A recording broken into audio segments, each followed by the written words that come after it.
The millionaire purposely dirtied the floor and humiliated the cleaner. "You are as filthy as the dirt you clean." But minutes later, he had to kneel at her feet. Avery Seraphine Carter scrubbed the hospital floor with mechanical precision, her mind miles away from the antiseptic-scented hallway where she knelt. The rhythmic motion of pushing the mop back and forth had become second nature after years of cleaning other people's messes. First at the downtown office complex from 5 a.m. to noon, then at the community college until 5 p.m., and now here at Grand Harbor Municipal Hospital until late evening. "Mrs. Carter." Avery looked up, her hands instantly stilling. Dr. Rivers stood a few feet away, clutching a manila folder that Avery immediately recognized. It contained her daughter's test results. The doctor's expression told her everything she needed to know before a single word was spoken. "Can we talk privately for a moment?" Dr. Rivers asked, her voice gentle but clinical, in a small consultation room that smelled of coffee and hand sanitizer. Avery perched on the edge of a chair as Dr. Rivers explained what the latest echocardiogram had revealed. "Daisy's ventricular septal defect has increased in size," the doctor said, pointing to shadowy images that meant nothing to Avery's untrained eyes, but everything to her mother's heart. "The pressure in her pulmonary arteries is concerning. We've managed with medication for years, but I'm afraid we've reached the point where surgical intervention is no longer optional. It's necessary." "How soon?" Avery asked, her voice barely above a whisper. "Within the next 2 months, 3 at the absolute maximum." Avery's mind immediately began calculating numbers. Her savings, her credit card limits, the small insurance policy that covered only a fraction of what Daisy needed. The surgery would cost more than she could earn in 5 years. "I understand," she said simply, because what else could she say? Later that night, in the cramped one-bedroom apartment they called home, Avery watched her daughter sleep. At 7, Daisy was small for her age, her complexion too pale, her breathing sometimes labored. But when she smiled, God, when she smiled, it was like looking at Jeremiah all over again. Those unmistakable green eyes, the dimple on her right cheek, the way her nose crinkled when she laughed. Avery's hand instinctively went to the gold medallion hidden beneath her sweater, the Redwood family crest, the last tangible connection to a life that sometimes felt like nothing more than a dream. 10 years ago, she had been Avery Redwood, medical student and wife to Jeremiah, heir to one of the country's largest fortunes. Now she was just Avery Carter, a nobody with calloused hands and 3 minimum-wage jobs. Her phone buzzed with a text message from Clean and Shine Staffing Agency. "Urgent opening tomorrow. Luxury residence. Double pay for short notice. Interested?" Avery texted back immediately. Yes. She didn't ask for details. She couldn't afford to be picky. Double pay meant double pay, and Daisy's medical bills wouldn't wait. On the other side of Grand Harbor, Maxwell Redwood Hathaway stood at the floor-to-ceiling windows of his study, staring out at the manicured gardens of the Redwood estate without really seeing them. At 65, he remained an imposing figure, tall, broad-shouldered, with a full head of silver hair and the same piercing green eyes that had intimidated business rivals for decades. He held a crystal tumbler of scotch in one hand and a medical report in the other. The words "further testing required" and "concerning abnormalities" stood out in stark relief against the white paper. Maxwell had survived hostile takeovers, market crashes, and business betrayals, but his body was now staging its own revolt, one he couldn't control with money or influence. A soft knock interrupted his thoughts. "Enter," he commanded, not turning from the window. "The board meeting has been rescheduled for tomorrow morning," his assistant informed him. "And Mr. Leon Redwood has requested to join." Maxwell's jaw tightened at the mention of his half-brother. "Fine, that'll be all." After the door closed, Maxwell drained his scotch in one swallow. Leon, always hovering like a vulture, as if he could smell Maxwell's weakness. 8 years ago, when Jeremiah had disappeared, Leon had been the one to bring Maxwell the evidence of his son's betrayal. Photographs, bank transfers, a hasty note in Jeremiah's handwriting. His only son, his heir, running off with some European model, abandoning everything, including his new wife, that gold-digging medical student Maxwell had warned him against. The sharp pain in his chest returned, and Maxwell couldn't tell if it was grief or whatever condition the doctors were trying to diagnose. Both were eating him alive. His phone rang. Brandon Cole, the ex-cop turned private investigator he'd hired years ago to find Jeremiah. "Still nothing?" Maxwell asked without preamble. "Still nothing," Brandon confirmed. "But I'm following a new lead in Redwood Highlands. Might be nothing, but..." "Follow it," Maxwell interrupted. "Whatever it costs." After hanging up, Maxwell pulled open his desk drawer and removed a small velvet box.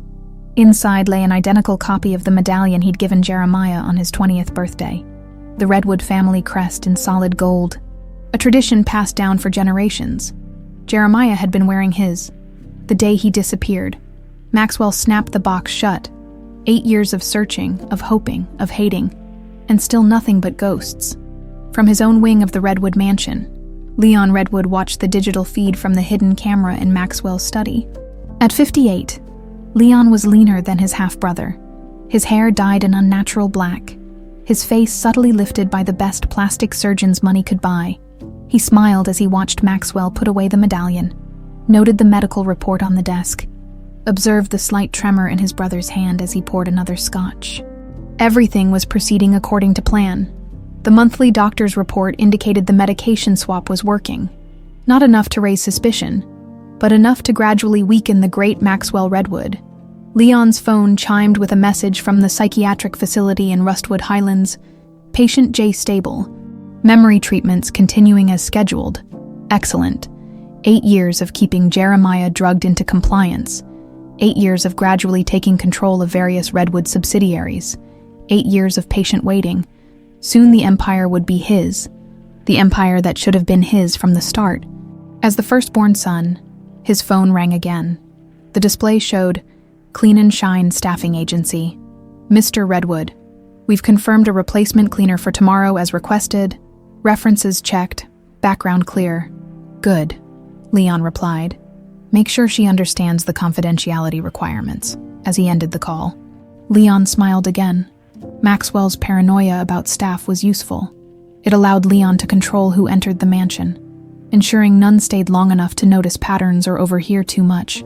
This new cleaner would be just another faceless servant, coming and going without impact, while Leon continued to tighten his grip on the Redwood legacy.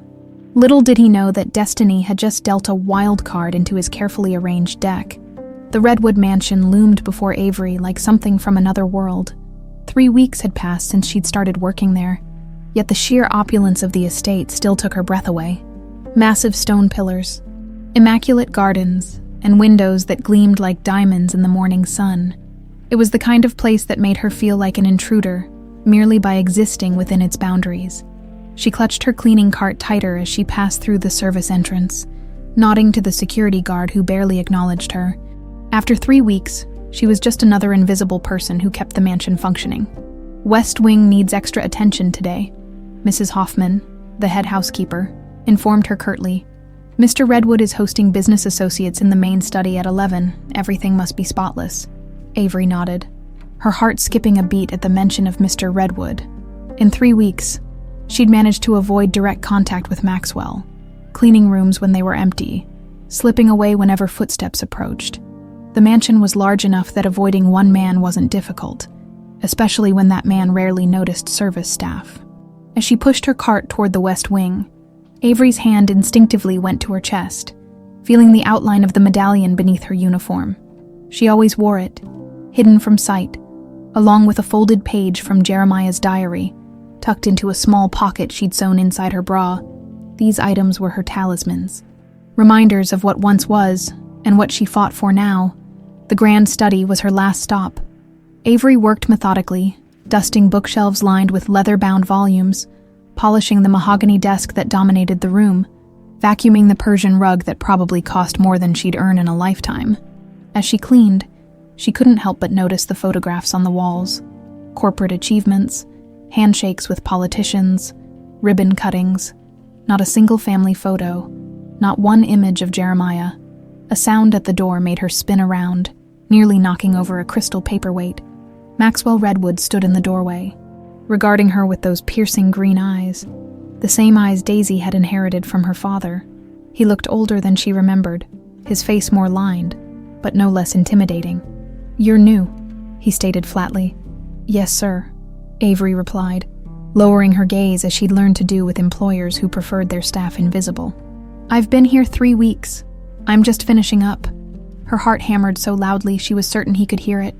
Maxwell grunted non-committally and moved to his desk, shuffling through papers without acknowledging her further. Avery quickly gathered her cleaning supplies, desperate to escape before any chance recognition could occur. With her changed appearance, the short hair, the glasses, the premature aging from stress, she doubted he would connect her to the medical student who had briefly been his daughter-in-law. Still, being in his presence made her skin crawl with anxiety. Just as she reached the door, Maxwell's voice stopped her. "The bookshelf in the corner still has dust on the top shelf." Avery hesitated, then turned back. "I'll take care of it right away, sir." As she stretched to reach the top shelf, she silently cursed her 5'4" frame. The shelf was just beyond her reach, even on tiptoes. "Use the stepladder," Maxwell instructed impatiently. Not looking up from his papers, Avery retrieved the small stepladder from her cart and carefully climbed it, aware of Maxwell's intermittent glances in her direction. She worked quickly, desperate to finish and leave. A commotion outside the study drew Maxwell's attention. Leon Redwood swept in, followed by 3 men in expensive suits. "Maxwell, we're early, I know, but the Tokyo investors were eager to get started," Leon announced, his voice dripping with false cordiality. Maxwell rose to greet them, his demeanor instantly shifting to that of the confident business titan. "Gentlemen, welcome to Redwood Enterprises." Avery kept her head down, hoping to become invisible as she descended the stepladder. "The fourth quarter projections exceed expectations," Leon continued, spreading documents across Maxwell's desk. "But the Chinese market is showing concerning volatility that—" "I've reviewed the numbers," Maxwell interrupted sharply. "The volatility is manageable if we proceed with the strategy I outlined last week." One of the investors, a stern-looking Japanese man, raised an eyebrow. "Your strategy involves significant risk, Mr. Redwood. Perhaps we should consider alternatives." "There are no alternatives," Maxwell responded, his tone growing colder. Redwood Enterprises didn't become an empire by playing it safe. As the tension in the room intensified, Avery attempted to slip out unnoticed. Her elbow knocked against a decorative vase, causing it to wobble. She caught it before it fell, drawing unwanted attention. Maxwell's eyes darted to her, irritation flashing across his features. The business discussion halted awkwardly.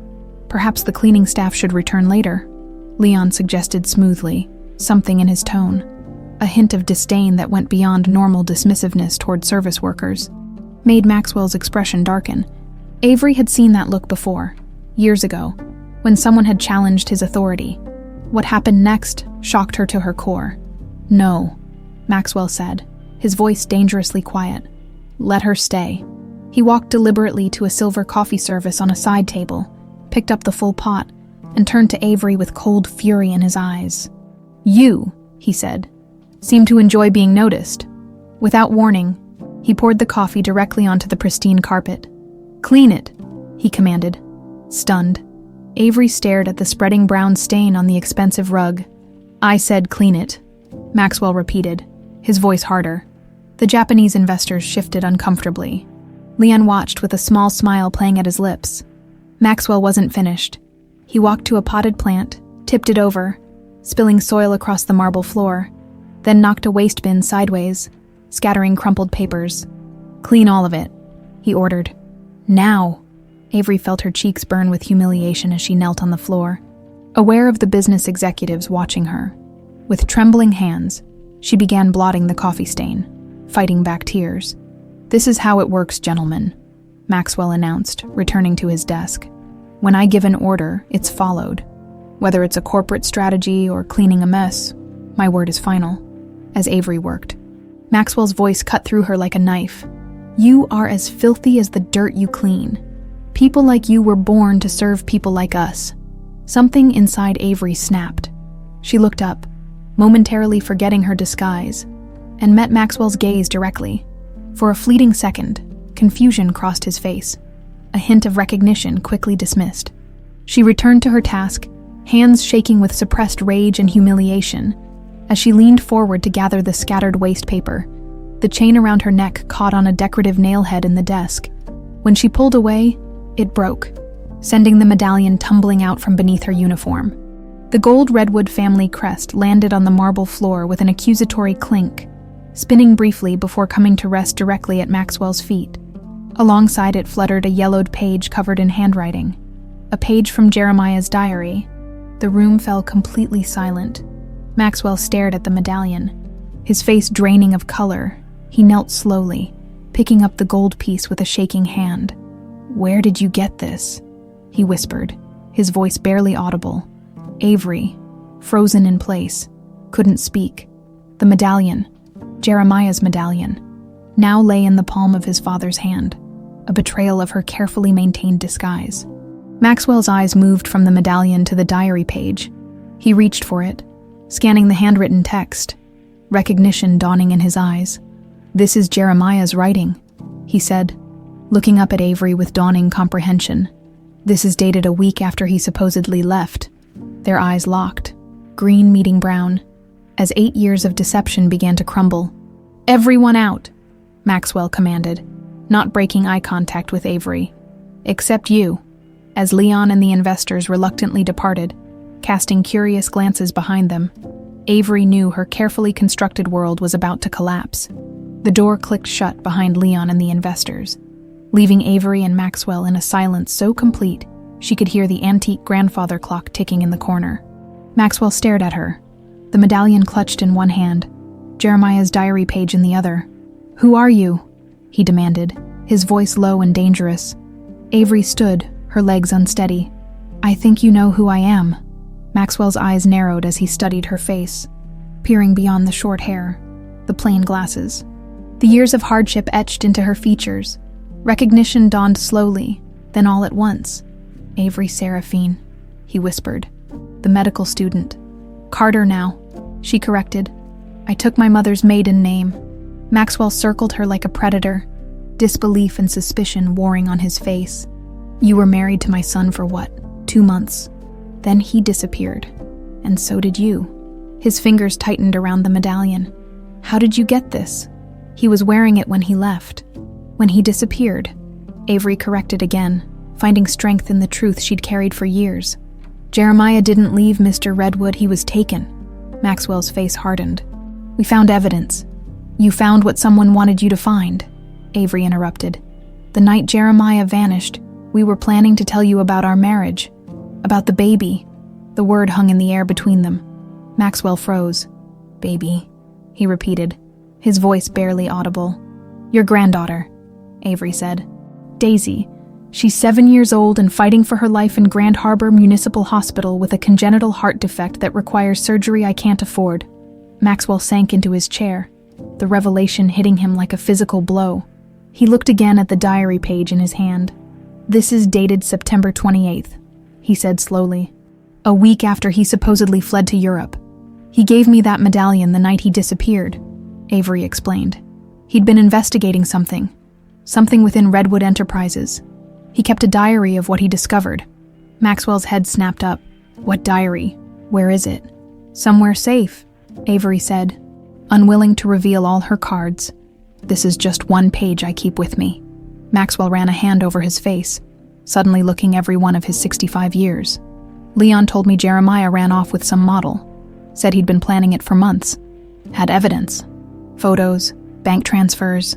All lies," Avery said firmly. "Jeremiah loved you. He would never have abandoned you or me." A tense silence stretched between them. Maxwell studied the medallion, rubbing his thumb over the intricate redwood crest, an eagle clutching an oak branch. "You've been working in my house for 3 weeks, he finally said. "Why?" "Revenge. Survival," Avery replied. "Daisy needs surgery within 2 months. It costs more than I'll make in years. I took this job because it paid double for short notice. You didn't know this was my house. Not until I arrived. By then, I needed the money too badly to walk away." Maxwell's expression remained guarded, decades of business negotiations making him naturally suspicious. "Why should I believe any of this?" Avery reached into her pocket and pulled out her phone. With trembling fingers, she opened her photo gallery and turned the screen toward Maxwell. This is why. On the screen was Daisy, sitting in her hospital bed, a book open on her lap.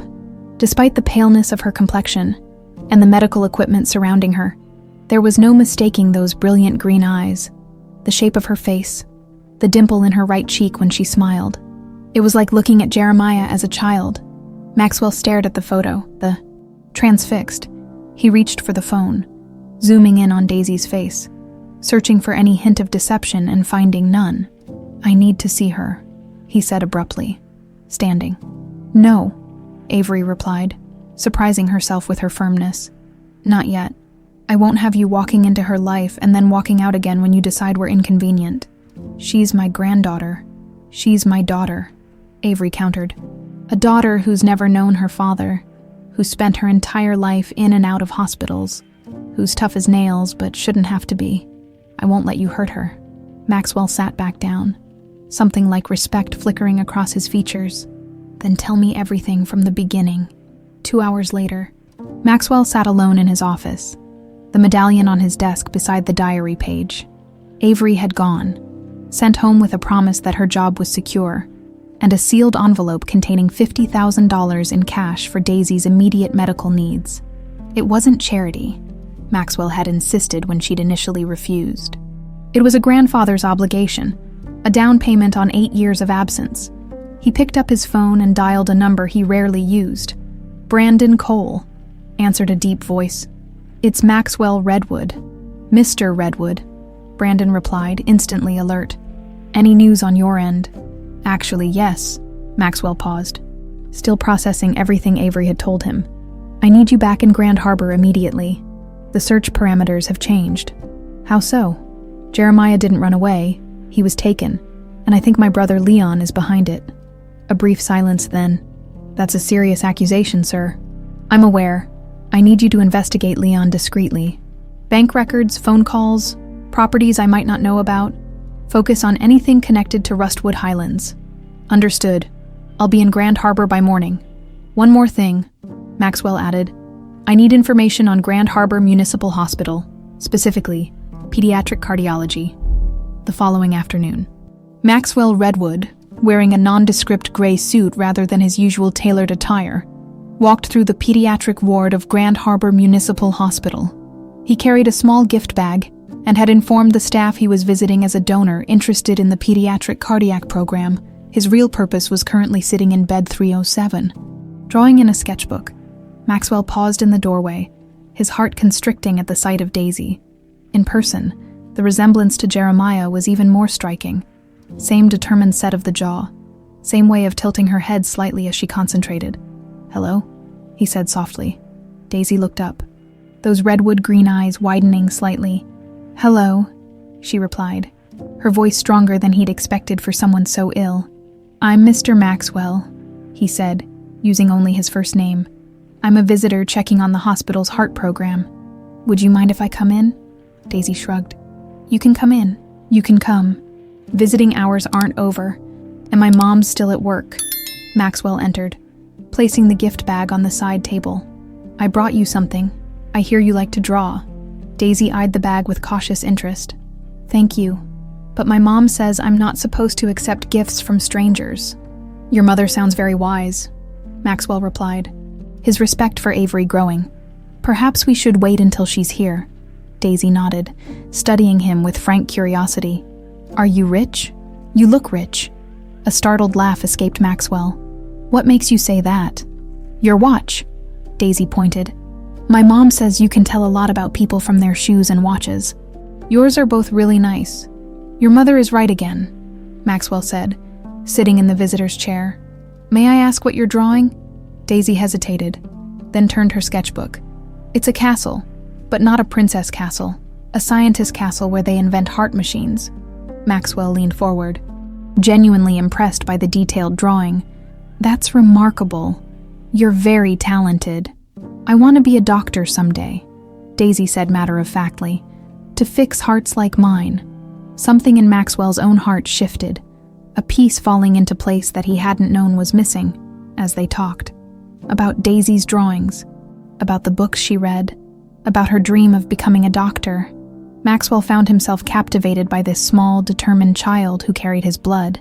He had come to confirm what Avery had told him, but he was finding so much more.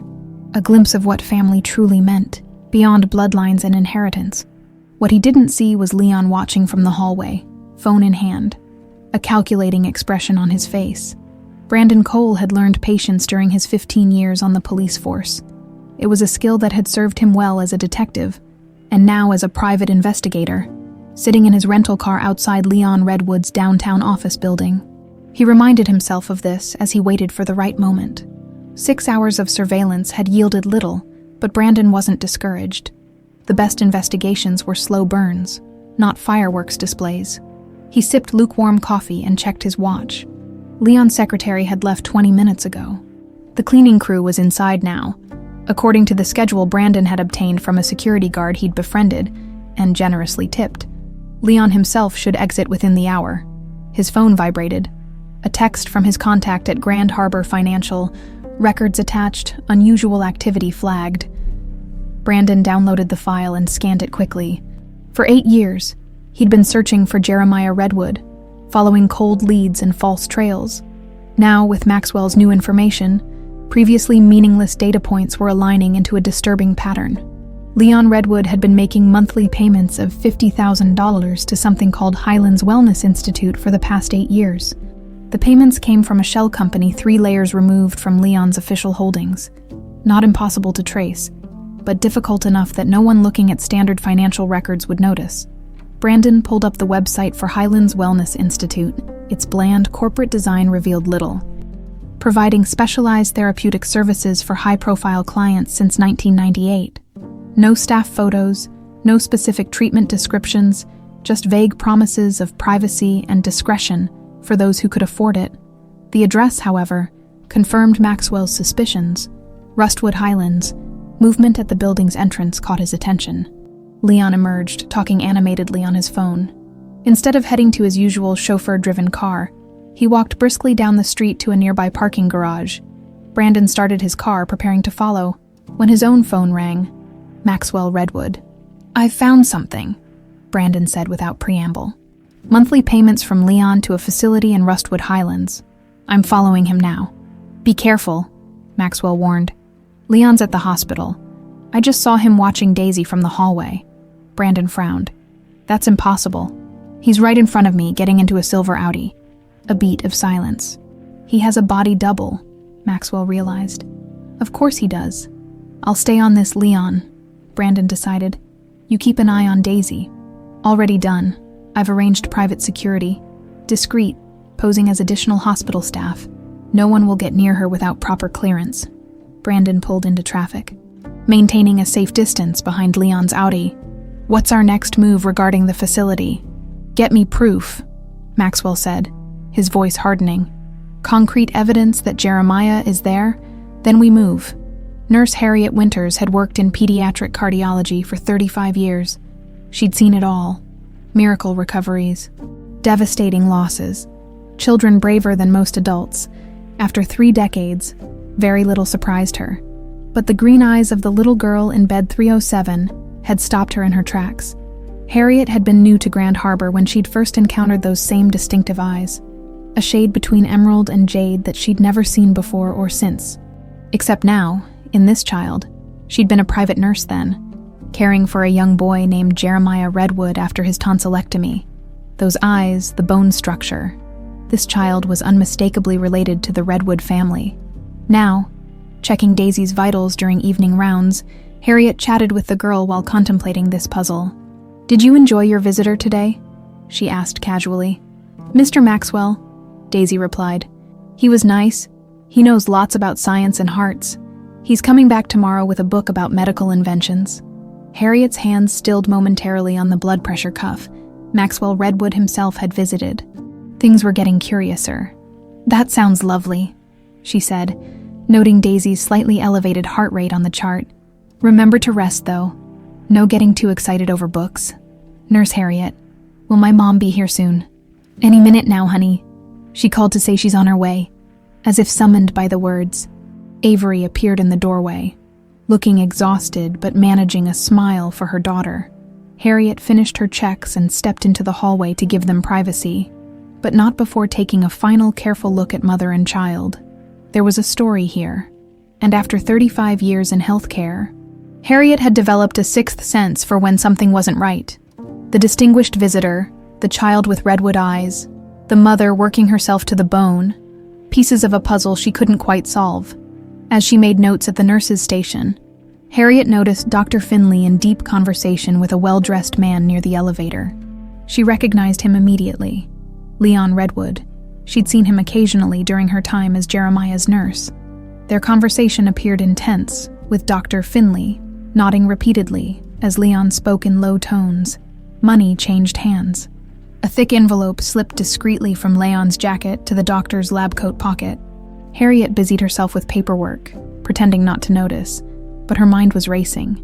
Dr. Finley was scheduled to perform Daisy's surgery, and Leon Redwood had just paid him off. She waited until Leon had left before approaching Dr. Finley. "Heavy patient load today?" she asked innocently. Finley started, clearly nervous. "What? Oh, yes. Very busy. That was Leon Redwood I saw you speaking with, wasn't it? Such an influential family." The doctor's eyes narrowed slightly. "Do you need something, Nurse Winters?" "Just confirming the pre-op schedule for Daisy Carter," Harriet replied smoothly. "You're still performing her surgery next month." "Of course," he said too quickly. "Everything's proceeding as planned." As he walked away, Harriet made a decision. She'd kept the Redwoods' secrets once before. Out of professional duty, she wouldn't do it again. Not when a child's life hung in the balance. Leon Redwood paced his private office at Redwood Tower, agitation evident in every movement. The face on his video call, Dr. Marcus Shields, director of Highlands Wellness Institute, looked equally troubled. "Patient J had another episode yesterday," Dr. Shields reported. "He became lucid enough to ask about a woman named Avery." Leon cursed under his breath. "Increase his medication. With respect, Mr. Redwood, we're already at dangerous levels. Any higher dosage risks permanent damage or even—" "Did I ask for your medical opinion?" Leon snapped. "Increase it, temporarily. I need him compliant for the next few months." Dr. Shields sighed. "As you wish, but I must register my professional objection." "Noted," Leon replied dismissively. "Has anyone unusual been asking about the facility? Any unscheduled visitors?" "None. Security remains tight." After ending the call, Leon turned to the bank of monitors on his wall, security feeds from various locations. One showed Maxwell in his study, speaking with Brandon Cole. Another displayed Avery entering her apartment building, looking exhausted. The third showed Daisy in her hospital room, drawing in her sketchbook. Leon studied the child's face, noting the unmistakable Redwood features. He hadn't known about the girl until today, but her existence complicated things significantly. Maxwell had found his missing heir's child, a direct bloodline that could threaten everything Leon had worked toward. His phone rang, a secure line connected to his operative at the hospital. "Dr. Finley is compromised," the voice reported without preamble. "Nurse Harriet Winters saw the payment and is asking questions. She has a history with the family. Was Jeremiah's nurse 20 years ago?" "Handle it," Leon ordered, but discreetly. No loose ends. As he hung up, Leon pulled up another security feed, this one showing Brandon Cole following his body double to Rustwood Highlands. Everything was unraveling faster than anticipated. He needed to accelerate his timeline. He opened a secure messaging app and typed, "Begin Phase 2. Effective immediately." Avery sat beside Daisy's hospital bed, reading aloud from her daughter's favorite book while the child drifted toward sleep. The $50,000 from Maxwell had already been put to work. New specialists consulted, better medications secured. Daisy's name moved up the surgery schedule. Money made everything easier. A bitter truth Avery had learned the hard way. "Mom," Daisy murmured sleepily. "I like Mr. Maxwell. He has eyes like mine." Avery's throat tightened. "Does he, sweetheart?" "Mm-hmm. Is he going to be my friend now?" "We'll see," Avery whispered, stroking her daughter's hair. "Sleep now." As Daisy's breathing deepened, Avery noticed a nurse she didn't recognize hovering in the doorway. Older, with kind eyes and silver-streaked hair. "Mrs. Carter?" "I'm Nurse Harriet Winters. May I speak with you privately? It's about Daisy's safety." In a quiet corner of the hospital cafeteria, Nurse Harriet's words fell like bombs in Avery's world. Dr. Finley has been compromised, she explained in hushed tones. I saw Leon Redwood pass him an envelope. Money. And afterward, when I questioned him about Daisy's surgery, he was nervous, evasive. Avery's hands trembled around her coffee cup. What are you saying? I'm saying your daughter is in danger if Dr. Finley operates on her, Harriet replied bluntly. And I think it has something to do with her being a Redwood. Avery stared, speechless. Those green eyes are unmistakable, Harriet continued. I was Jeremiah's nurse when he was a boy, changed his bandages after a tonsillectomy when he was 10. Those eyes, there's no mistaking them, and now Maxwell himself is visiting. How do you know about Maxwell? Avery asked sharply. Daisy mentioned her new friend, Mr. Maxwell. It wasn't hard to connect the dots. Harriet leaned forward. Mrs. Carter, I don't know what's happening within that family, but I won't stand by while a child is put at risk. We need to get Daisy transferred to another surgeon immediately. Avery slumped in her chair. We can't, Doctor. Finley is the only cardiac surgeon at Grand Harbor who takes our insurance. We're barely managing as it is. Then we need help, Harriet said firmly. Powerful help. Maxwell's private study had become a war room. Brandon Cole stood before a whiteboard covered with names, dates, and connecting lines. Avery sat rigidly in a leather chair, while Nurse Harriet perched beside her. Maxwell himself paced the length of the room, absorbing the implications of what they'd pieced together. Leon's been making payments to Highlands Wellness Institute for exactly 8 years, Brandon explained, pointing to financial records. The payments began 1 week after Jeremiah disappeared. And this facility specializes in what exactly? Maxwell demanded. Officially, mental health treatment for high-profile clients. Unofficially, Brandon shrugged. It's isolated, heavily secured, and nearly impossible to access without prior clearance. Perfect place to keep someone against their will, Harriet observed. Maxwell stopped pacing. And now Leon is bribing the doctor scheduled to operate on my granddaughter. His voice was dangerously calm. Why? To silence us, Avery suggested. We're getting too close to whatever he's hiding. Or to secure his position, Brandon added. If Jeremiah is being held somewhere, and now there's proof of his child, a direct Redwood heir, Leon loses everything, Maxwell finished. The inheritance, the company control, everything he's been positioning himself for. Avery stood abruptly. I don't care about inheritances or company control. My daughter needs heart surgery within 6 weeks or she could die. That's all that matters to me. The room fell silent, all eyes on her. She's right, Maxwell said eventually. Daisy is the priority. He turned to Harriet. Who's the best pediatric cardiac surgeon you know of? Not in Grand Harbor, anywhere. Dr. Helena Morris at Boston Children's, Harriet replied without hesitation. But she's booked months in advance, and the cost is irrelevant, Maxwell interrupted, and schedules can be adjusted for the right reasons. He picked up his phone, dialing. Janet, contact Dr.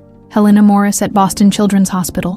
Whatever it takes to get her to Grand Harbor within the week. Private jet, accommodations at the peninsula, triple her usual fee. Just make it happen. He hung up and faced the group. Daisy will be transferred to Redwood Memorial's private wing tomorrow. Full security detail. Restricted access, doctor. Morris will perform the surgery there. Avery shook her head. Redwood Memorial is the most expensive hospital in the state. My insurance won't. Daisy is a Redwood, Maxwell stated, his tone brooking no argument. Her medical care is my responsibility. Avery swallowed hard, pride warring with practical necessity. And what about Jeremiah, while Daisy's being treated? Leon will know we're onto him, if Jeremiah is at that facility. I'll find him, Brandon promised. Now that we know where to look. Not alone, Maxwell said. I'm coming with you. Avery stared at him. You'd leave Daisy during her surgery. Something vulnerable flashed across Maxwell's face. She has you? Jeremiah has no one. He hesitated. Unless you'd prefer I stay. The question hung in the air, loaded with unspoken emotions and years of mistrust. Daisy asks about you, Avery admitted reluctantly. She likes her new friend Mr. Maxwell with the eyes like hers. Maxwell nodded, understanding the olive branch being cautiously extended. Then I'll stay until she's out of surgery. Brandon can gather intelligence on the facility, but wait for me before attempting extraction. There's something else, Avery said quietly. She reached into her bag and removed a small, leather-bound book, Jeremiah's complete diary. I've kept it hidden all these years. Maxwell stared at it, barely breathing. You should read it before you go after him, Avery continued. There are things in there. Things he discovered about Redwood Enterprises, about Leon, about... She faltered. About what? Maxwell prompted. About Jeremiah's true parentage, Avery finished, her voice barely above a whisper. Things that will change everything you think you know about your family. Dr. Helena Morris was a force of nature packed into a 5'2" frame, with steel gray hair cut in a precise bob and black-rimmed glasses that she peered over rather than through. She exuded competence and command from the moment she strode into Daisy's hospital room at Redwood Memorial. So you're my patient, she said, examining Daisy with keen eyes. I hear you want to be a doctor someday. Daisy nodded, instantly captivated by the diminutive surgeon. A heart doctor like you. Well then, consider this your first lesson, Dr. Morris replied, pulling up a chair and unfolding a simplified anatomical diagram of the heart. This is your VSD, ventricular septal defect, essentially a hole between these two chambers. As the surgeon explained the procedure in child-friendly terms, Avery watched from the doorway. Relief and fear battling within her, Maxwell stood beside her, his presence both comforting and unsettling. She's the best there is, he assured her quietly. I've had 3 specialists review Daisy's case. They all agree. Dr. Morris is her best chance. Avery nodded mutely, unable to express the tornado of emotions swirling inside her. In just 1 week, her carefully constructed life had been completely upended. Daisy was now in a private suite at the city's most exclusive hospital. The cleaning job that had barely covered groceries had been replaced by a Redwood family credit card that Maxwell insisted she use for anything Daisy needs. And the man who had once humiliated her was now standing guard over her daughter like a sentinel. The surgery is scheduled for tomorrow morning, Maxwell continued. Dr. Morris wants to proceed immediately, given Daisy's latest test results. That soon, Avery's voice caught. Her condition is deteriorating faster than anticipated, Maxwell said gently. The sooner we act, the better her chances. Avery closed her eyes briefly, steadying herself. And Jeremiah, any word from Brandon? He's confirmed security patterns at the facility. There's a patient in the East Wing who matches Jeremiah's description.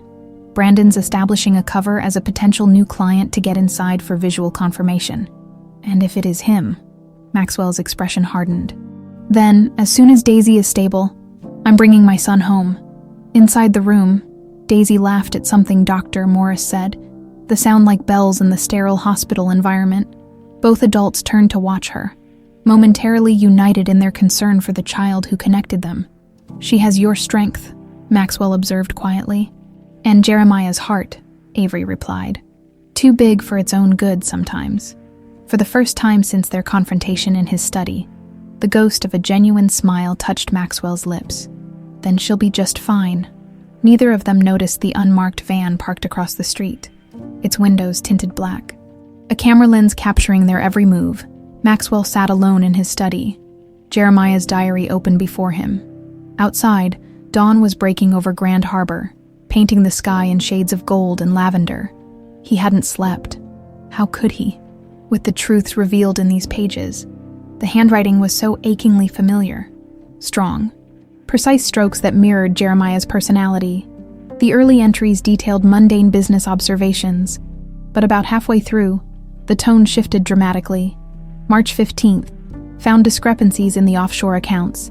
$2.3 million missing from Jakarta project. Leon's signature on all the transfer docs. Confronted him privately. He laughed it off as creative accounting. Not convinced. April 2nd, more irregularities. Dummy corporations receiving Redwood funds. All trace back to L. Need hard evidence before approaching Dad. August 10th, accessed L's private server. Discovered emails discussing eliminating obstacles. Context suggests he means Dad. Taking backup drives home tonight. September 14th. Overheard L on phone discussing medication dosages. Dad's medication. Switching pill samples tonight to test. September 20th. Lab results confirm suspicions. Dad's heart medication being replaced with something else. Confronted L. Violent argument. He claimed was trying to protect company from Dad's irrational decisions. Threatened to go public. Telling Dad everything tomorrow after I pick up Avery. September 21st. Made shocking discovery in old files. Birth certificate. DNA test hidden in safe behind painting in L's office. Dad isn't my biological father. L is. Result of affair with my mother while Dad was in Tokyo. Explains hatred between them. Changes everything. Still telling Dad tonight. He deserves truth. Heading to meet Avery now. That was the final entry. The next day, Jeremiah had vanished. Maxwell closed the diary. A storm of emotions battling within him. The betrayal cut deep. His wife and his half-brother. The knowledge that Jeremiah, whom he'd raised and loved as his own flesh and blood, carried Leon's DNA instead of his. Yet somehow, that revelation paled in comparison to what Leon had done afterward. Not just embezzlement or corporate espionage, but attempted murder, drugging Maxwell, kidnapping Jeremiah, and now threatening Daisy. His phone buzzed. Brandon Cole. "I'm inside," Brandon said without preamble, posing as a wealthy tech CEO touring the facility for his troubled brother. Security is tight but manageable. And Maxwell's knuckles turned white around the phone. "East Wing, room 237. It's him, sir. I caught a glimpse during their therapy session. He's thin, sedated, but it's definitely Jeremiah." Maxwell closed his eyes briefly, relief and rage warring within him. What's his condition? Hard to assess from what I saw. Physically mobile but heavily medicated. Nurses mentioned breakthrough moments. When he becomes more lucid, they increase his dosage when that happens. "Can you get him out?" "Not alone," Brandon replied. "We need a team and medical support. He'll need proper detox." "I'm coming to you," Maxwell decided. "Tomorrow, after Daisy's surgery, have everything ready." After hanging up, Maxwell turned to the window, watching the sun now fully risen over the city he'd spent a lifetime conquering. What was it all worth? His empire, built on lies and manipulation, while his family was systematically destroyed. For the first time in decades, Maxwell Redwood wept. In room 237 of Highlands Wellness Institute, Jeremiah Redwood sat by the window, staring at the manicured grounds below. At 38, he looked older, his once athletic frame gaunt, his dark hair threaded with premature gray, his mind trapped in a perpetual fog. Today was one of his more lucid days. The new night nurse had made a mistake with his evening medication, giving him a lower dose than prescribed. The resulting clarity was both blessing and torture. 8 years. He'd pieced that much together from overheard conversations and the changing seasons outside his window. 8 years since he'd discovered the truth about Leon, about his parentage, about the plot against his father. No, not his father. Maxwell, the man who had raised him. Avery's face came to him through the mental haze. Beautiful, brilliant Avery with her medical textbooks and quick laugh. Had she looked for him? Had she believed the lies Leon surely told about his disappearance? There had been a baby. He remembered that much. Avery had been pregnant when he was taken. A child who would now be 7, 8. A child who might have his eyes, his smile. A child who would think their father had abandoned them. The door opened. Dr. Shields entered with a nurse, medication tray in hand. "Good morning, Jeremiah. Time for your treatment." Jeremiah didn't respond. He'd learned that resistance led to forced injections, isolation rooms, better to appear compliant while holding onto the fragments of himself in secret. "We've adjusted your medication," Dr. Shields continued, watching as the nurse prepared a syringe. "You've been experiencing some breakthrough memories that we need to manage." "Of course," Jeremiah replied flatly, extending his arm. As the needle slid into his vein, he focused on the face that kept him going through the chemical fog. Avery. Her name became his silent mantra as the drugs pulled him back into darkness. Across town at Redwood Memorial Hospital, final preparations for Daisy's surgery were underway. Dr. Helena Morris reviewed the latest scans with her team, while Avery sat beside her daughter's bed, attempting to appear calm despite her internal terror.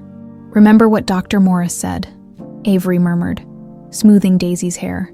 8 hours for the surgery, Then you'll wake up in recovery with a special monitor to make sure your heart is behaving itself." Daisy nodded solemnly. "And then I'll have a super cool scar to show my friends." "That's right." Avery managed to smile, marveling at her daughter's courage. A soft knock at the door announced Maxwell's arrival.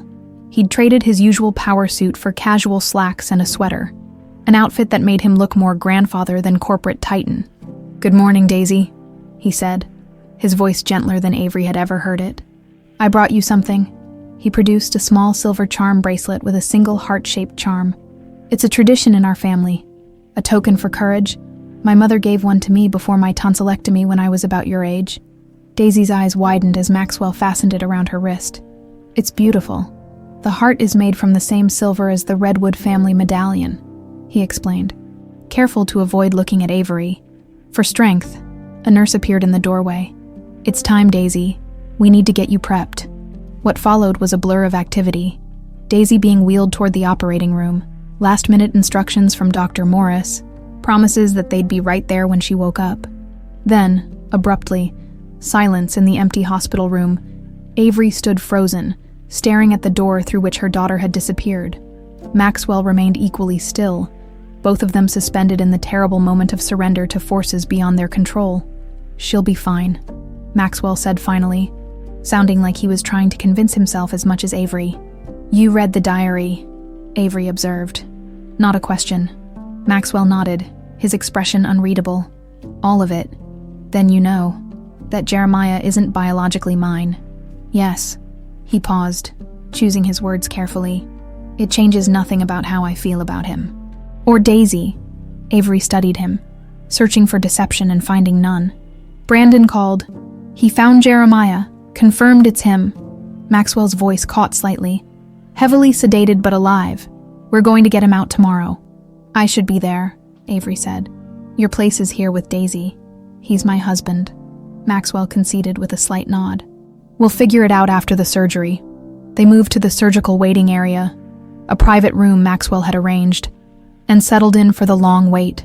Minutes stretched into hours of tense silence, occasional updates from surgical nurses, and countless cups of mediocre coffee, 4 hours into the surgery. Maxwell's phone rang. The caller ID displayed Brandon Cole. "What is it?" Maxwell answered tensely. "We're in the middle of Daisy's—" Brandon's urgent voice cut him off. "They're moving him, sir. Tonight, I overheard Dr. Shields ordering preparations for patient J to be transferred to a more secure location. There's a medical transport scheduled for midnight." Maxwell's face hardened. "Where?" "Unknown. But once they move him, we may never find him again." Maxwell looked at Avery, torn between impossible choices. Jeremiah could disappear forever if they didn't act now, but Daisy was still on the operating table, her future uncertain. "Go," Avery said quietly, reading his expression. "Bring him home. Daisy and I will be waiting." Maxwell hesitated. "Are you sure?" "She has me, she has Dr. Morris. Jeremiah has no one." Avery echoed his words from earlier. "I'll call the moment she's out of surgery." With a brief nod, Maxwell was gone, already on the phone arranging his helicopter to Rustwood Highlands. Avery returned to her lonely vigil, praying for both her daughter and the husband she hadn't seen in 8 years. The operating room at Redwood Memorial gleamed under harsh lights, a symphony of beeping monitors and hushed professional voices. Dr. Helena Morris stood over Daisy's small form, her hand steady as she directed her team through the delicate procedure. "Cardiopulmonary bypass established," the perfusionist reported. "Patient is stable." Dr. Morris nodded, focused entirely on repairing the hole between Daisy's ventricles. What had begun as a routine VSD closure had become more complex as they discovered additional structural abnormalities not visible on previous scans. "We've got more extensive damage than anticipated," she informed her team calmly. "The septal defect has multiple components, and there's significant pulmonary hypertension. We'll need to adjust our approach." In the observation room above the operating theater, Nurse Harriet watched anxiously. She'd taken a personal day from Grand Harbor Municipal to be here, unable to abandon Daisy and Avery at this critical moment. Through the glass, she could see Dr. Morris working with practiced precision, but also the complications that were extending what should have been a 4-hour surgery well into its 6th hour. Her phone vibrated, a text from the private security team Maxwell had hired. Unknown male attempted to access surgical floor. Intercepted and removed. Description matches Dr. Finley. Harriet's blood ran cold, even with all their precautions. Leon's influence had nearly reached Daisy. She hurried down to the surgical waiting area where Avery sat alone, pale and exhausted. "Any updates?" Avery asked immediately. "The surgery's taking longer than expected," Harriet explained gently. "Dr. Morris found additional complications, but she's addressing them. Daisy's holding steady." She hesitated before adding, "There was a security incident. Dr. Finley attempted to access the surgical floor. He was stopped." Avery's eyes widened in alarm. "He was going to... He didn't get anywhere near Daisy," Harriet assured her quickly. "The security team handled it, but it confirms our suspicions about Leon's intentions." Avery stood, nervous energy propelling her to pace the small room. "Maxwell's gone to rescue Jeremiah. We're all exposed, vulnerable. What if Leon has other people here? What if..." "Avery," Harriet interrupted firmly. "I've worked in hospitals for 35 years. Trust me when I say Daisy couldn't be in better hands than Dr. Morris's. And I'm not leaving until she's safely in recovery." Avery nodded gratefully, drawing strength from the older woman's steadfast presence. "How much longer, do you think? Another hour, maybe 2. Dr. Morris won't rush. That's a good thing." As they settled back into their anxious wait, neither woman noticed the custodian who lingered too long outside the waiting room door, nor the brief call he made after moving down the hallway. The Redwood helicopter cut through the night sky, its rotors a thunderous heartbeat against the darkness. Inside, Maxwell checked his watch. 10:37 p.m. Less than 90 minutes until Jeremiah's scheduled transfer. Beside him, Brandon reviewed the building schematics one final time. "East Wing, room 237, he reminded Maxwell. "Security is heaviest at the main entrance. We'll use the service access on the north side. I've got keycard clones and the security rotation schedule." Also on board were 4 men from Maxwell's private security team, former Special Forces operatives who asked no questions when given their unusual assignment. They would create a diversion at the main entrance while Maxwell and Brandon extracted Jeremiah. "The helicopter will hold position 2 miles out," Brandon continued. "Once we have Jeremiah, we radio for pickup in the clearing here." He pointed to a spot on the digital map. Maxwell nodded, his mind partially elsewhere. No updates from the hospital meant Daisy was still in surgery. The weight of dual responsibilities, to his son and granddaughter, pressed upon him like a physical force. "He may not recognize you," Brandon warned quietly. "From what I observed, he's heavily sedated, possibly been that way for years." "He'll know me," Maxwell replied with more confidence than he felt. The pilot's voice came through their headsets. "Approaching drop zone in 5 minutes, sir." Maxwell checked the secure phone he'd left with Avery. Still no messages. He sent a quick text. "En route to J, updates on D." The reply came almost immediately. "Still in surgery. Complications, but stable. Focus on J. We're okay."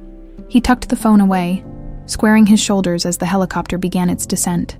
After 8 years of searching, he was finally bringing his son home. In the operating room, alarms suddenly blared as Daisy's blood pressure dropped precipitously. "Pulmonary pressure spiking," the anesthesiologist reported urgently. "BP 80/40 and falling."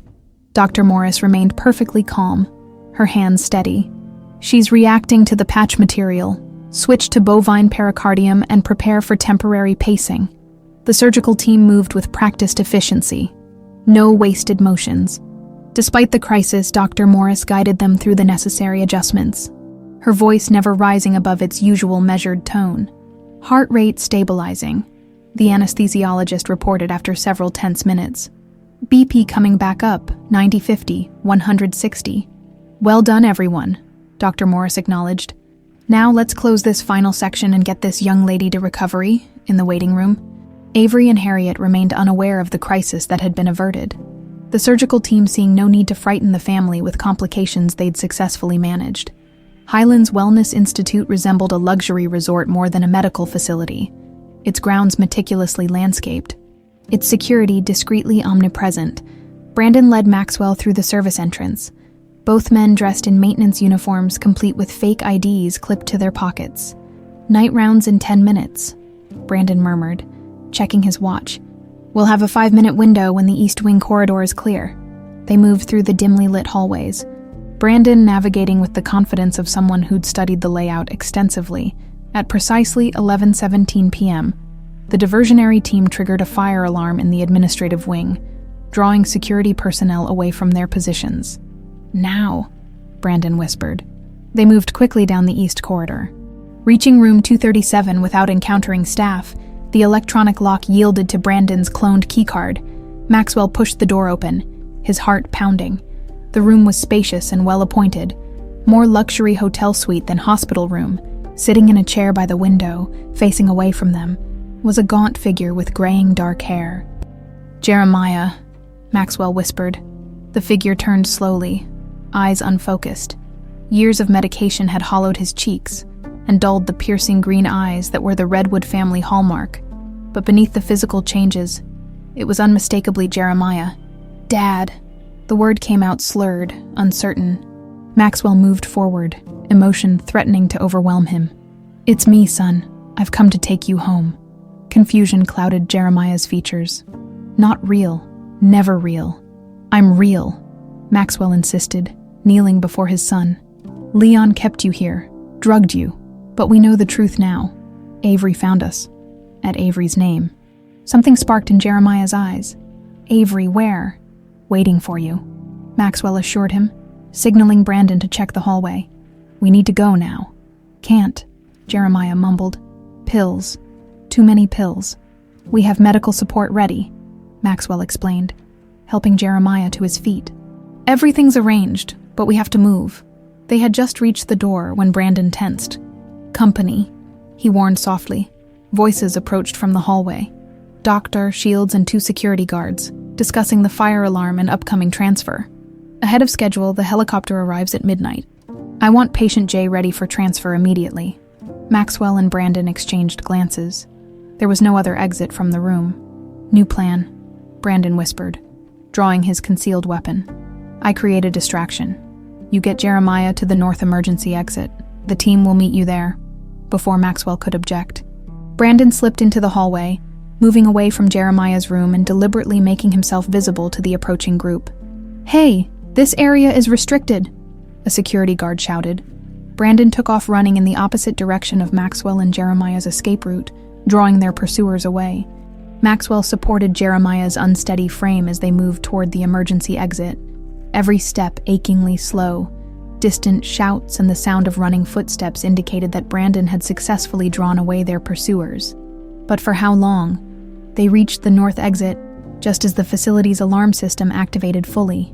Brandon's diversion had escalated. Outside, the cool night air hit Jeremiah like a physical shock after years of climate-controlled confinement. "Almost there," Maxwell encouraged, as they moved toward the tree line where their extraction team waited. The crack of gunfire split the night.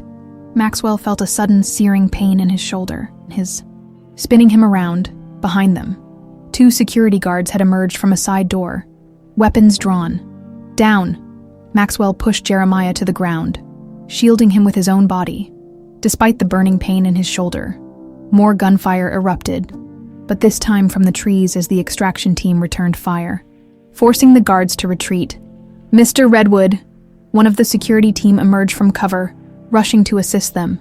"You're hit, sir." "Get my son out of here," Maxwell ordered through gritted teeth. "That's all that matters." As they hurried toward the clearing where the helicopter waited, Maxwell's phone buzzed with an incoming call. With his good arm, he managed to answer it. Avery's voice came through, tight with emotion. "Daisy's out of surgery, Dr. Morris says it went well. She's in recovery now." Relief flooded through him, momentarily dulling the pain of his gunshot wound. "We've got him," he responded. "We're coming home." Daisy floated in a hazy world between sleep and wakefulness. Vaguely aware of soft beeping sounds and hushed voices, her chest felt strange, heavy and sore, but not with the familiar tightness she lived with for years. Different. Better, somehow. "Her vitals are stable," a woman's voice said. "The surgery went exceptionally well, all things considered." "When will she wake up?" That was her mother's voice, tight with worry. "Soon the anesthesia is wearing off.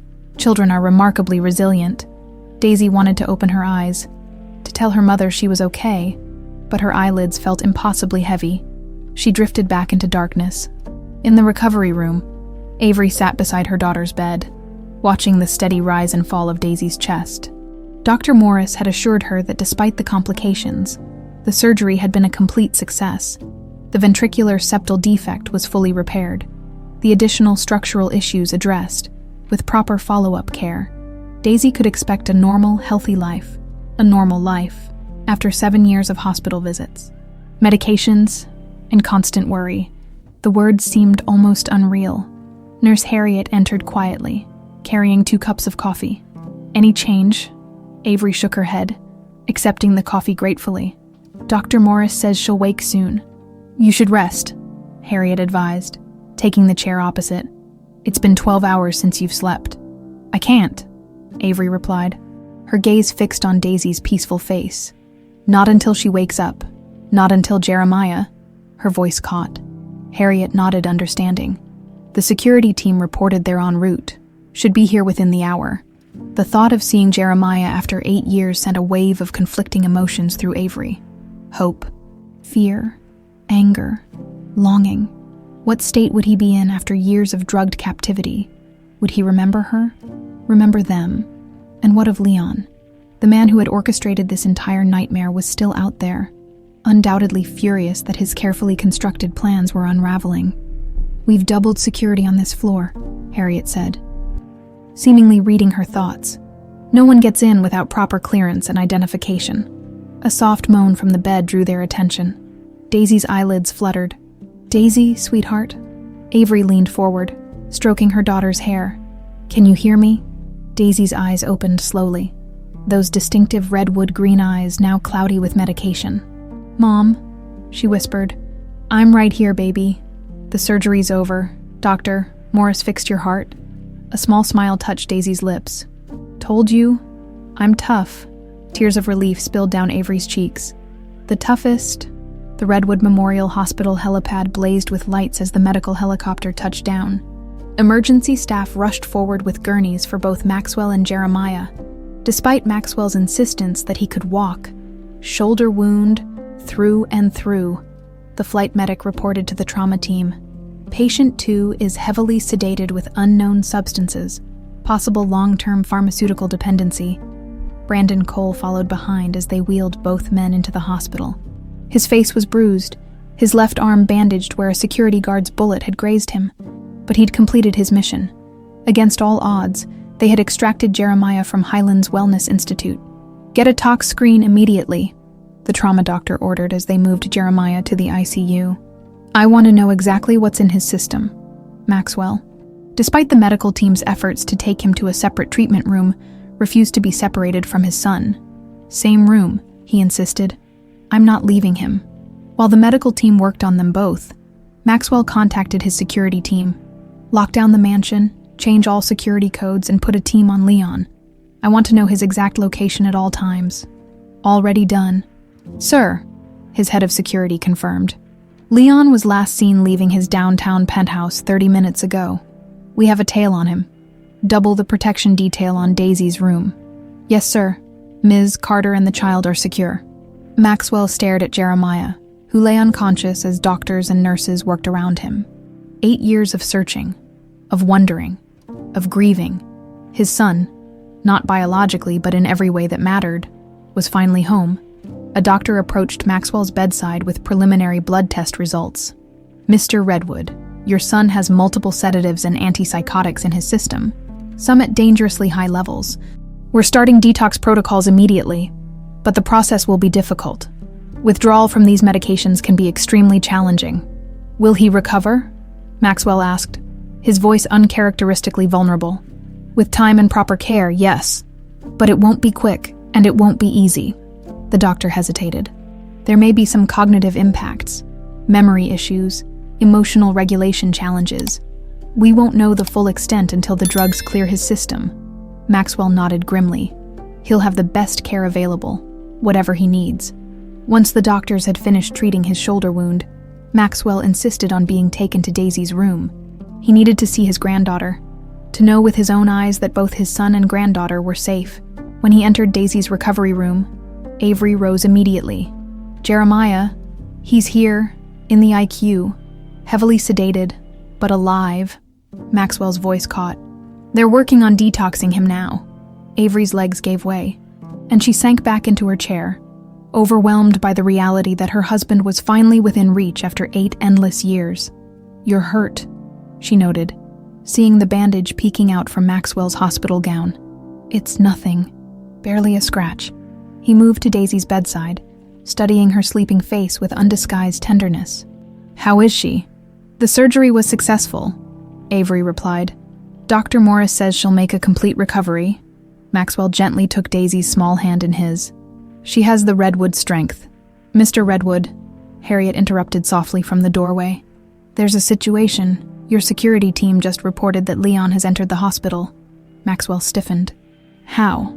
He used his position on the hospital board to override the security protocols. He's demanding to see you and Jeremiah. Where is he now? Arguing with security outside the ICU? He's claiming you've kidnapped a mentally ill patient who requires specialized care. Maxwell's expression darkened. He won't get near Jeremiah again. Or Daisy. He turned to Avery. Stay here with Daisy. Don't leave this room for any reason, Harriet.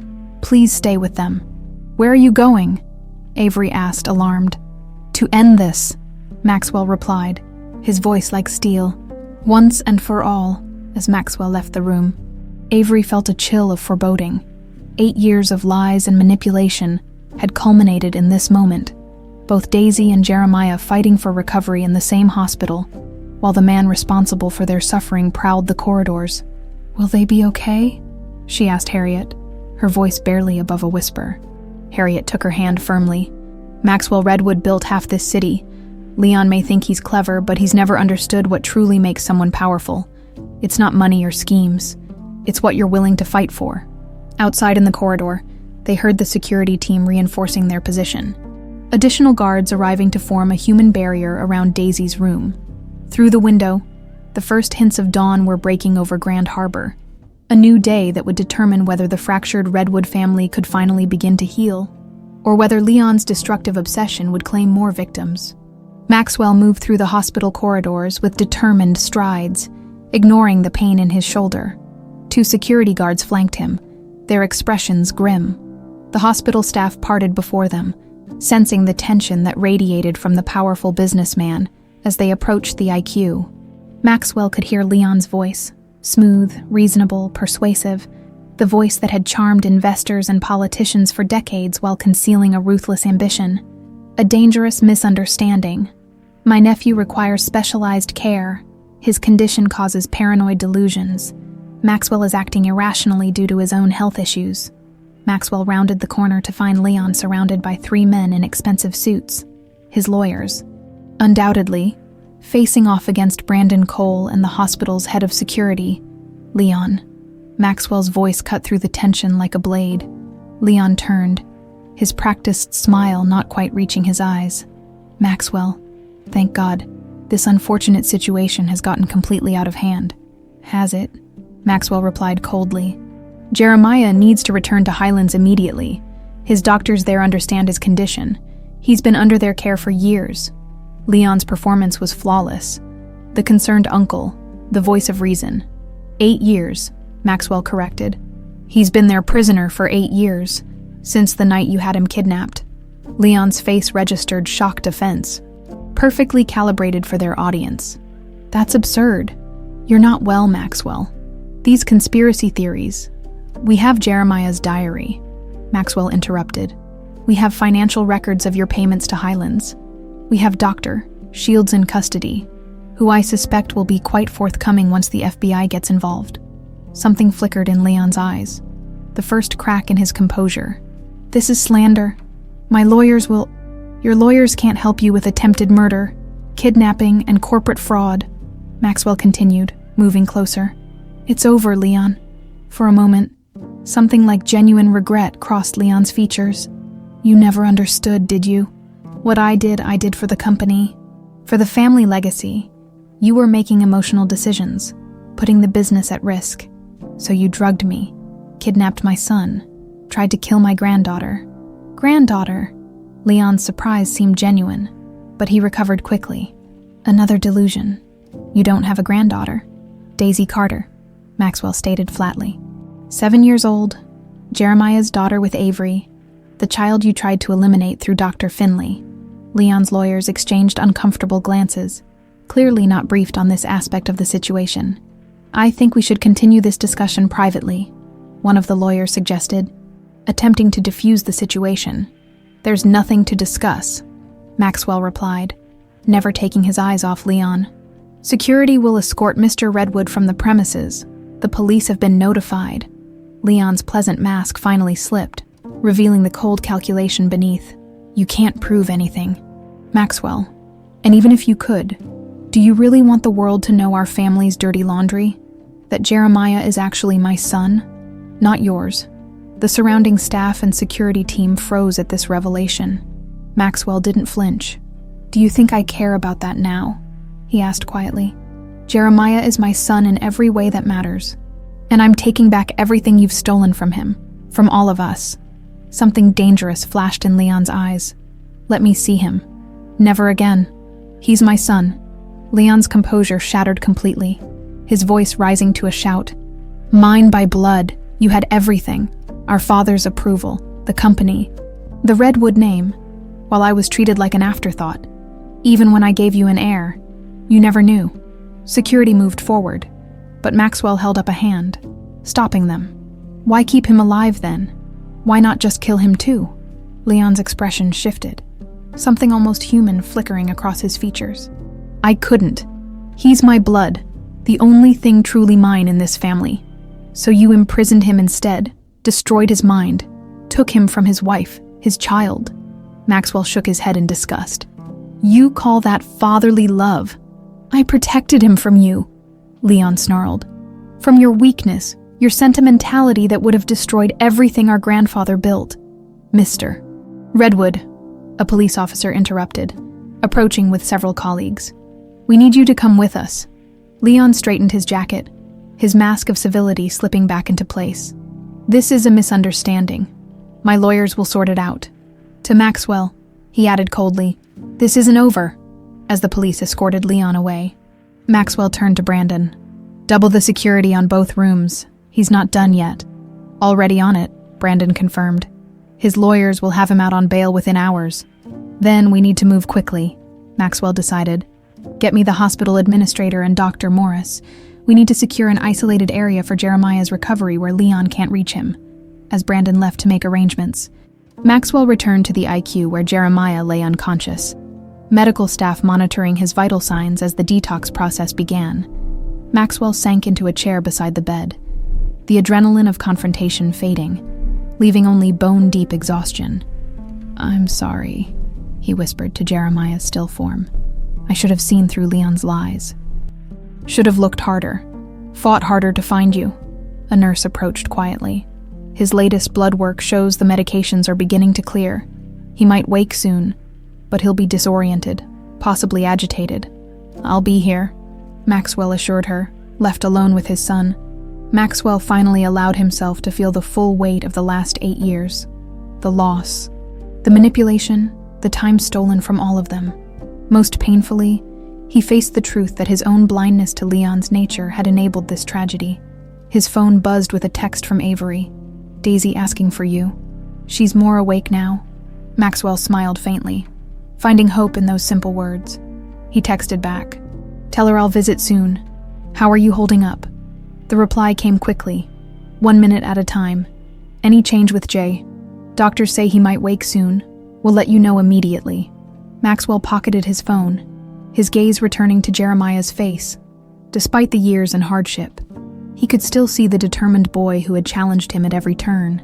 The brilliant young man who had questioned business practices others accepted without thought. The son who had made him proud every day of his life. Biology be damned. Jeremiah was his son. A slight movement caught his attention. Jeremiah's fingers twitching against the white hospital sheet.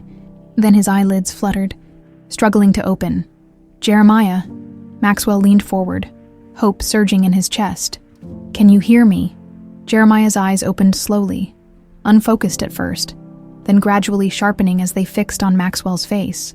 Confusion, fear, and then a flicker of recognition crossed his features. "Dad."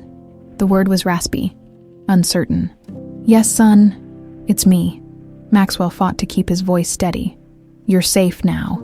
Jeremiah's gaze darted around the room, panic rising. "Where? How?" "You're in Redwood Memorial Hospital. We got you out of Highlands. Leon can't hurt you anymore." At Leon's name, Jeremiah tensed visibly. "Leon, he's my..." He couldn't finish the sentence. "I know," Maxwell said gently. "I know everything. It doesn't change anything between us." Tears filled Jeremiah's eyes. "Avery," he whispered. "The baby. Avery is here, and your daughter Daisy. She's 7 now. Beautiful, brave, and smart as a whip." Maxwell smiled. "She has your eyes." A tear slipped down Jeremiah's cheek. "I want to see them." "Soon," Maxwell promised. "You both need to recover first." Jeremiah's hand moved weakly toward Maxwell's, and Maxwell took it, holding it firmly. "Rest now," he urged. "You're home," as Jeremiah drifted back to sleep. Maxwell remained by his side, holding vigil against the dangers he knew still lurked beyond the hospital walls. Leon might be temporarily contained, but a man with his resources and desperation remained a threat. The battle for the Redwood family was far from over.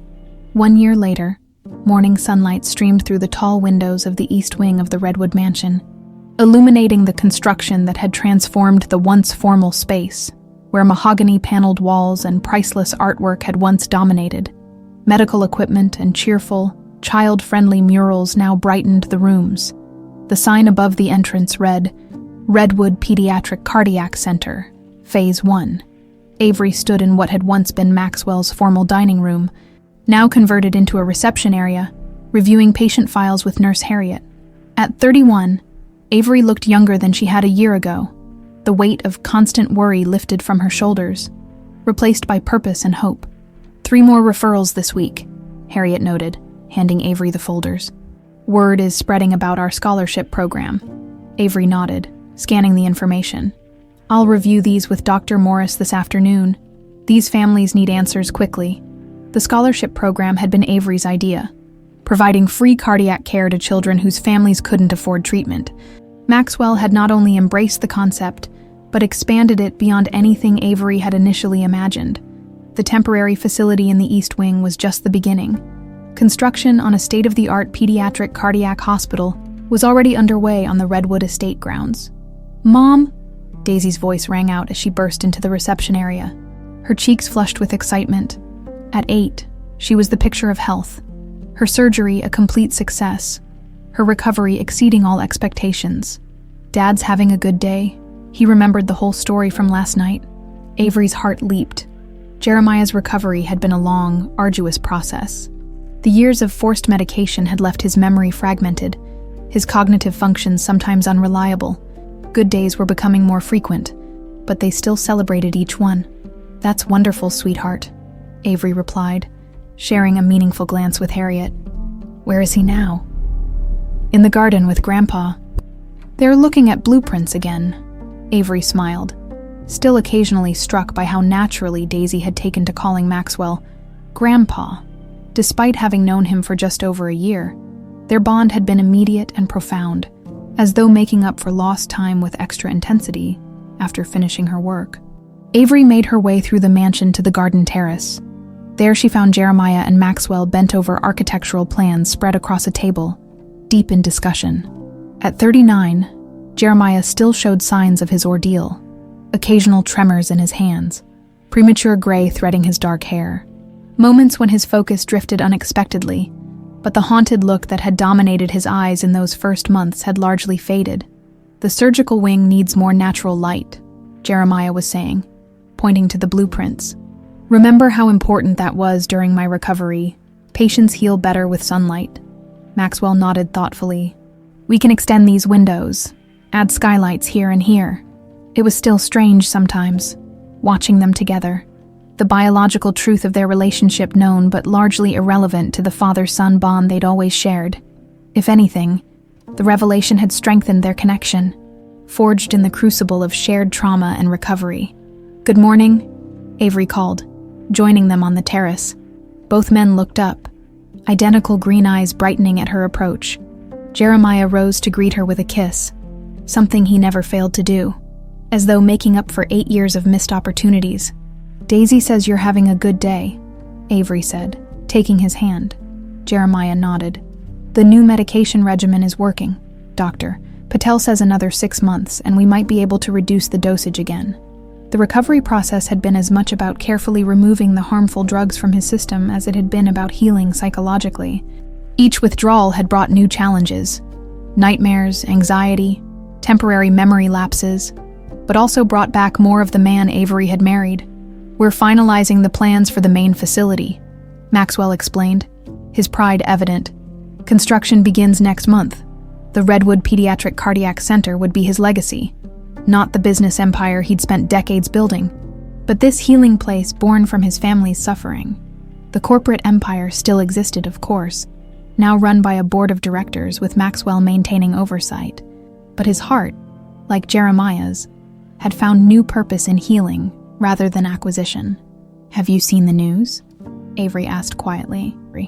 Both men's expressions darkened slightly. They knew what she meant without elaboration.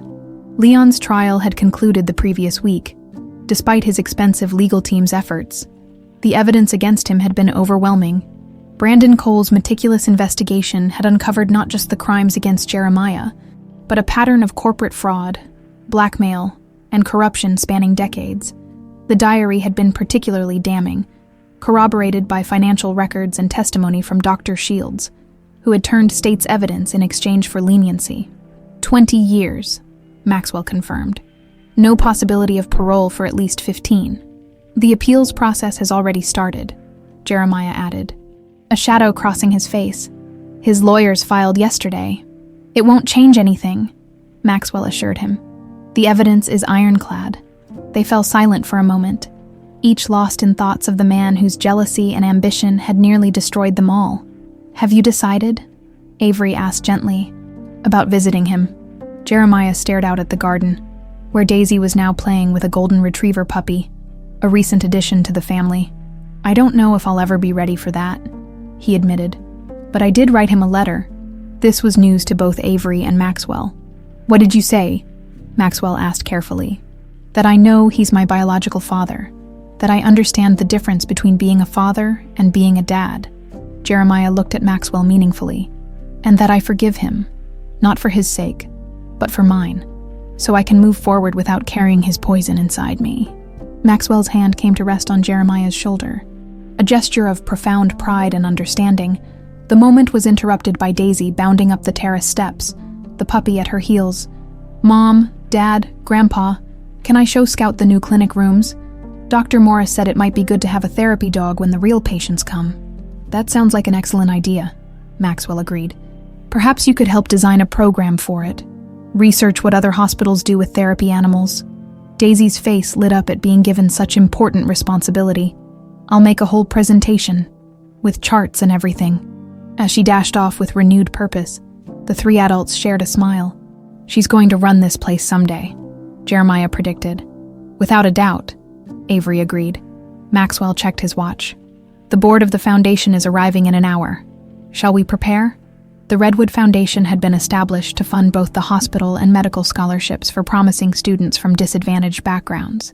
Avery, having resumed her medical studies, was its director, while Jeremiah and Maxwell served on the board alongside medical professionals from across the country. As they gathered their papers and headed inside, Maxwell paused by a small table where a restored gold medallion rested in a velvet-lined box. The Redwood family crest that had once hung around Jeremiah's neck, now polished and repaired. "I had something made for Daisy," he mentioned, removing a small package from his pocket. "For her birthday next week." Inside lay a delicate silver bracelet, similar to the one he'd given her before her surgery, but now featuring a small medallion identical to the Redwood crest. "It's beautiful," Avery said, touching it gently. "Redwoods endure," Maxwell said simply.